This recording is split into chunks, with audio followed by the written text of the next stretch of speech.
Chapter 1. What is Singing? Lenses Gebot, die süße Not, die legt es ihm in die Brust. Nun sang wie musst, und wie musst, so kommt er's. Das merkt ich ganz besonders. Hans Sachs, Die Meistersinger. What is singing? Many marshes and many will-o'-the-wisps have bewildered and led the traveler astray. Though there be honest workers, following art for the love of it, who have labored with good results, still a definition such as the average man may adopt with credit and advantage cannot fail to be useful. All teachers and students of the art of song are consciously or unconsciously definition seekers, and to them belongs, of right, the gratitude of all who would deserve the title artist. Art never belittles, but sees the good as well as the bad in every effort.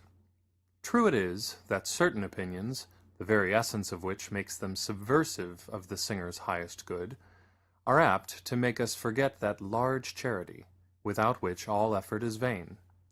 We can, however, differentiate between principles and persons who hold them. A full study of the voice would demand very accurate thinking and wide culture, results of excursions into fields of psychic no less than physical activity. Music and singing are a united territory, ruled over by intellect and soul, and reached by way of the senses. To combine healthy metaphysical insight and scientific accuracy in one pronouncement on vocal art would appear to be a rare achievement. Even when men like Ruskin, Emerson, and Tolstoy have turned aside to discuss musical questions generally, their lack of precise musical knowledge has somewhat weakened their arguments. Again, composers too often think that vocal art is an affair beyond their comprehension, that singing is a monopoly, and that it can never be anything else. They permit statements, the most absurd, to pass unchallenged, as though voice production were a science which need not, like other sciences, abide by intelligent, artistic, and progressive judgment. Plenary inspiration is claimed in regard to this science, tone is worshipped as a fetish, and confusion of doctrine prevails. When a composer's intelligence is startled by some extraordinarily extravagant dogma in the voice producer's creed, he usually mutters, as he beats a hasty retreat, "Oh, well, I don't know anything about the voice." The present writer has endeavored to put his experience into such a form as some abler brain than his may eventually use for the advancement of the singer and his art, so that they may conform to, and not dissent from, the art of the composer. Now, voice and the singing instinct, regarded from the physical point of view, are comparatively scarce, but they are plentiful enough, if men gave greater heed to their psychic powers, to supply us with a far larger number of lasting and suggestive types of singers than we now possess. The singing instinct is more general, and musical ability more latently plentiful, than many of us imagine, as witness the behavior of an audience under the influence of a Reeves or a Joachim. The germ is there. The step between appreciation and performance is not insurmountable, and as musical appreciation is more general than is usually supposed, so also is vocal power.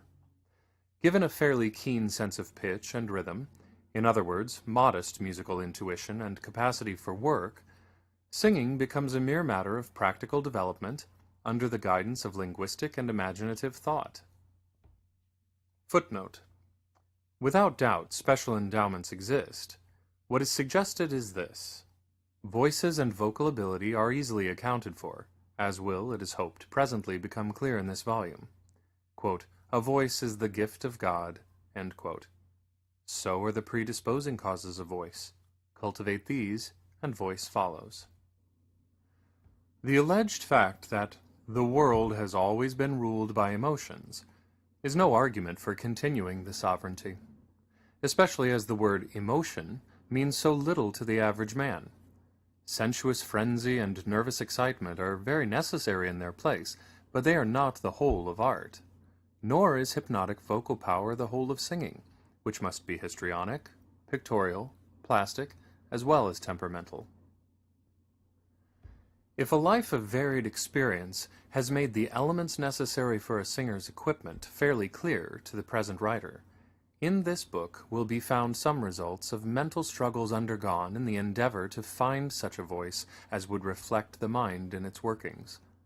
The period of probation has lasted some 17 years, and the growth of ideas has been slow. The manner in which these have been presented here may seem somewhat emphatic.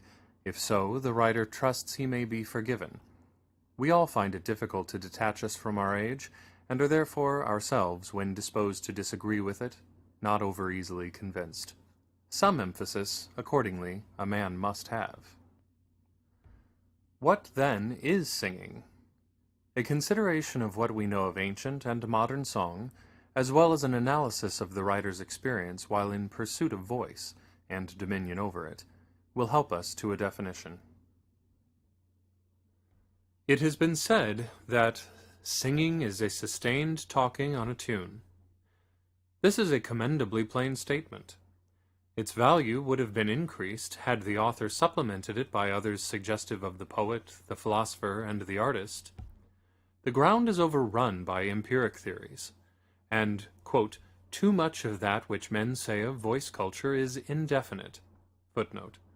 Compare M. Sanson in his endorsement of M. Anatole Pilton's book.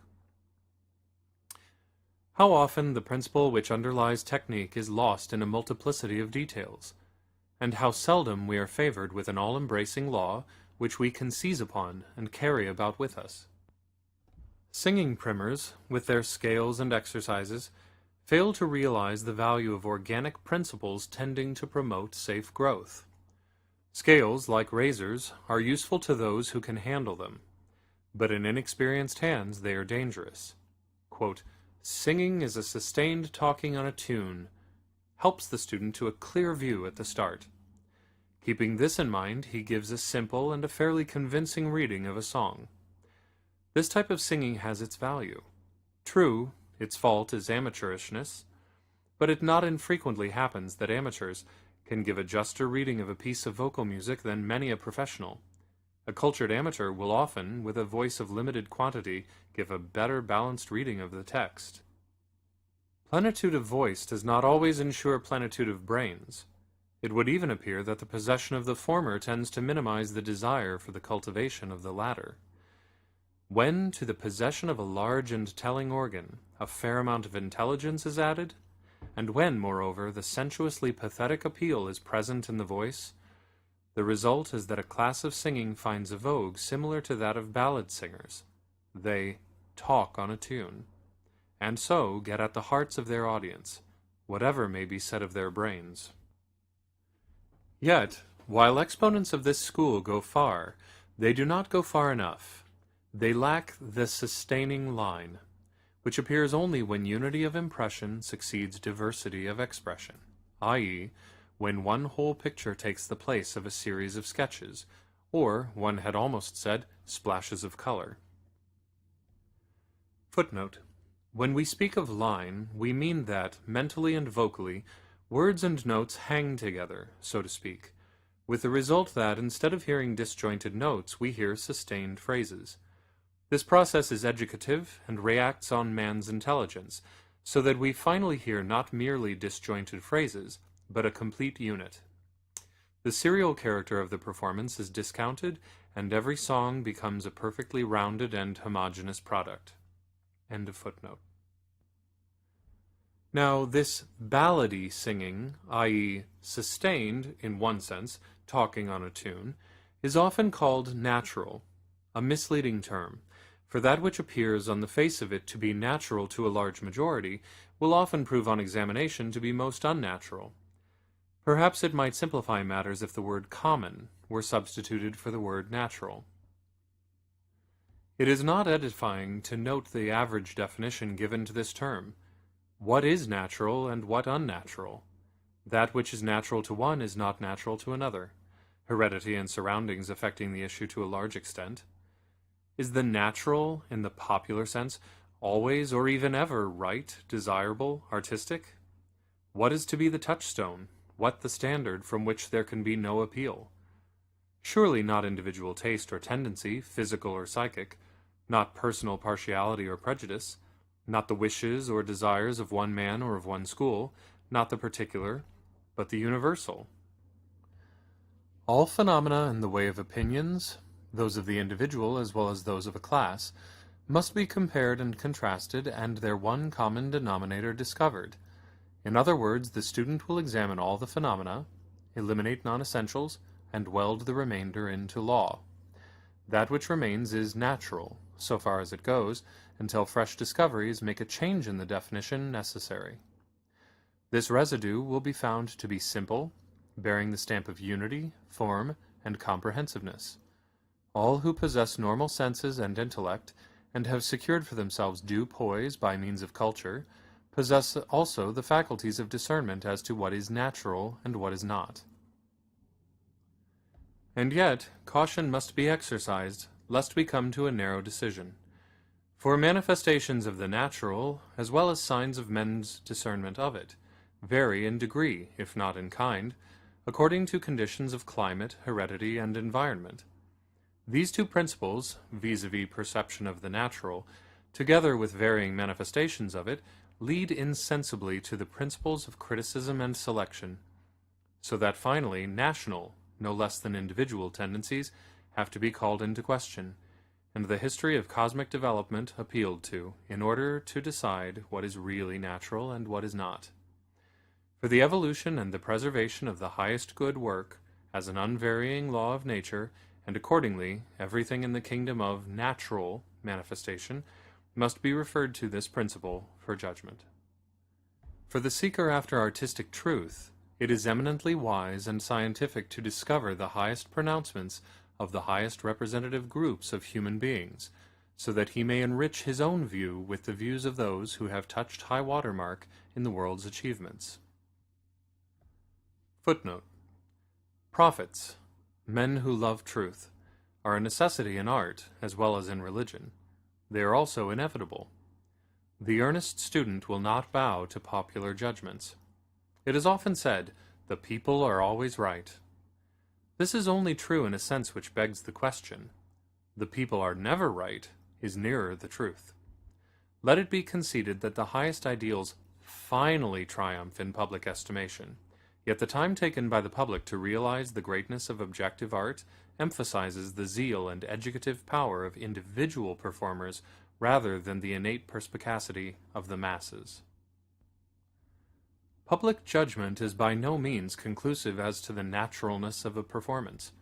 The greatest and most natural presentation is not always greeted with the loudest applause. If obvious distortion be avoided, and the commonplace and conventional presented with unction, the public is well content, until they see the natural, the undistorted, and the simple set upon the scene. One would almost venture to say that in art, the obvious is very seldom right. End footnote. The seeker after artistic truth will, in orderly and intelligent fashion, dispassionately, under nature's guidance, omit nothing which will help to create a comprehensive art type, into the composition of which he will allow nothing to enter which would interfere with its essence and its universal and reproductive character. Nor is it to be objected here that it is a superhuman task to determine how often the world has brought forth a universal world art fabric.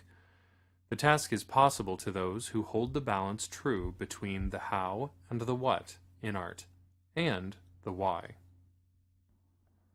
Coordinate is superior to unduly serial thinking. And though the art products of different localities and ages may, with justice, be styled comparatively or locally artistic and natural, yet their absolute formfulness and permanent value are questionable. For example, the sensuous frenzy of a Spaniard or Italian may be natural enough to them and valuable in the scheme of things.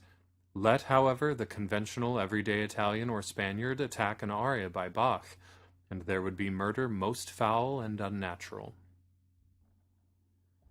But at this point we may with advantage eschew all semblance of pretty dialectics, and apply ourselves to the simple matters which may be held to be effective in any thoughtful singer's career. At the outset, the student is stirred by the singing instinct, to deal with the product of poets and musicians, men of cunning in the use of language and sound, some ancient, some modern, and with the survival of the musical treasures of the past, there has also come down to us a certain spirit in which they are to be approached, a spirit which arises out of the poetic and musical knowledge acquired by mankind. What could be more natural and rational than that a student should convey from his own to other brains all he has absorbed of poets and musicians' creations, in the manner best suited to make the composer's intentions clear?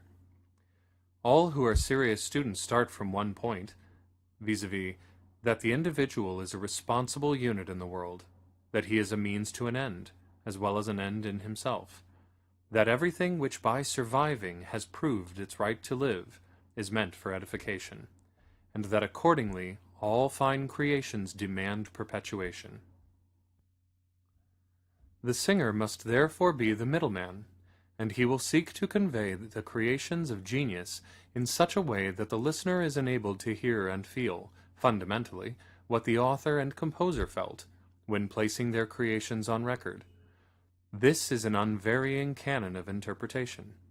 But if he attain to a fairly just combination, vis-a-vis the amalgamated result of text and music, such result being, in its making and products, in accord with the principles of literary and musical art, the singer may be said to have arrived at the goal of his endeavors, for this, in a broad sense, is singing. Footnote: we may specify, in addition, the singer's technique, though that might well be said to be included in the principles of musical art. End footnote.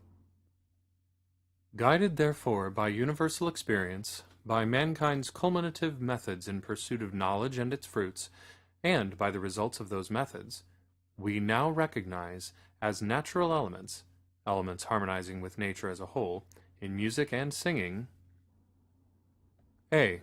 the poet's power, seen in choice and handling of subject, and proved by the form of the text. b. the musician's power, seen in choice and treatment of poet's text, and proved by the music's artistic fitness. c. the singer's power, seen in his full sympathy with the subjects, methods, and aims of various schools of poets and musicians, and proved by his progressive style. These are the essence, the ego of singing, and may be said to be the things which tend to make the singer's art what it ought to be. On the other hand, there are things which tend to make it what it ought not to be. Some would make singing all tears, others all smiles. Some would have it all hypnotism, others all intellect. Now, a false note is struck when a teacher's standpoint is the importation of, quote, the tear into the voice. Heavens! The tyranny of these tears. Its morbid and lachrymose objects would soon convert the sturdy, wholesome, and sanely cheerful creatures of the god of light into invertebrate and atrophied crawlers along caves of darkness. There may be a reason for the existence of such a school, perhaps not unconnected with the fact that tears repressed are a marketable commodity with those who cater for public entertainment. Then again, others insist that the most important matter is that the singer should look nice when singing. Entertainment promoters make a great point of a nice appearance.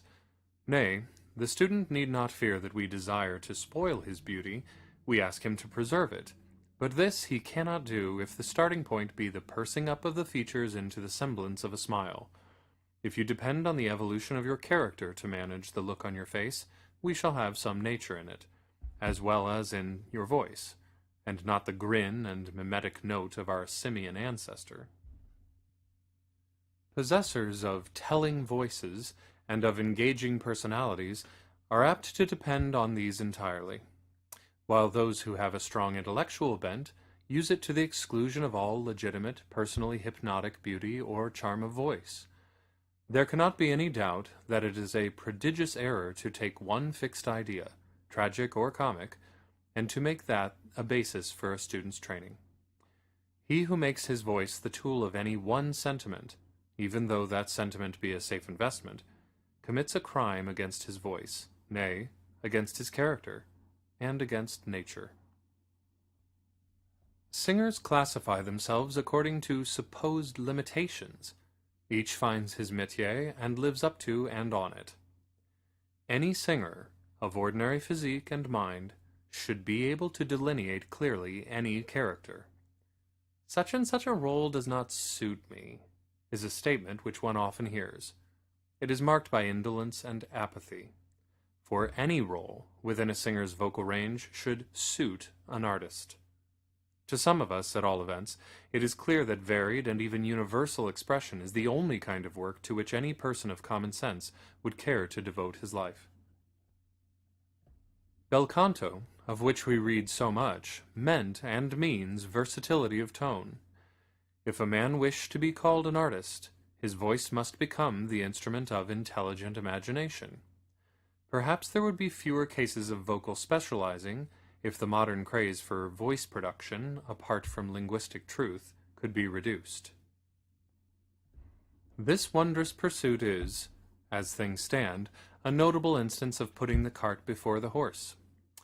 Voices are produced and placed in such wise that pupils are trained to vocalize, to use technical jargon, the words, i.e., they are taught to make a sound which is indeed something like, but is not, the word in its purity. Tone, or sound, is what the average student seeks, ab initio, and not verbal purity. Hence, the monotony of modern singing. When one hears an average singer in one role, one hears him in all. Many modern singers do not characterize.